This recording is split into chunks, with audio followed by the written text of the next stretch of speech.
Calvary temple అని ఒకటి ఏదో ఉంటుంది. టెంపుల్ అంటే మళ్ళీ ఈ దేవాలయాలు హిందూ దేవాలయాల టెంపుల్ అని ఆ దేవాలయాలని టెంపుల్ అని అనడానికి లేదు. హిందూ దేవాలయాలను దేవాలయం అంత అది దేవాలయం అంతే, ఆలయం అది. అవి మిగిలిన ఆలయాలు కావవి. కల్వరి టెంపుల్లో 5 అభియోగాలైనట గుంటూరులో.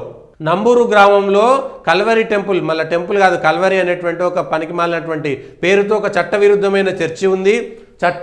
విరుద్ధమైన చర్చి ఉందని మైనార్టీ శాఖనే చెప్తున్నది. నంబూరు రైల్వే స్టేషన్ ఎదురుగా విజయవాడ గుంటూరు హైవే, పెదకాకాని మండలము, గుంటూరు జిల్లా, ఆంధ్రప్రదేశ్ రాష్ట్రము. పాస్టరు రెవ్వు డాక్టర్ సతీష్ కుమార్ ఆధ్వర్యంలో. అమ్మ సిగ్గుపోతుంది, సతీష్ కుమార్ అని పేరు పెట్టుకొని. Janapriya Nagar, Hafeezpet, Hyderabad. Panchayati Raj, revenue, police department, శబ్ద కాలుష్య నియంత్రణ మండలి, కలెక్టర్ మొదలైన సంబంధిత రాష్ట్ర ప్రభుత్వ అధికారుల నుంచి ఏ ఒక్క అనుమతి తీసుకోకుండా సదరు కల్వరి టెంపుల్ చట్టవిరుద్ధంగా నడుస్తుంది. చర్చ్ కట్టడానికి మనకు కొన్ని సర్టెన్ రూల్స్ ఉన్నాయి.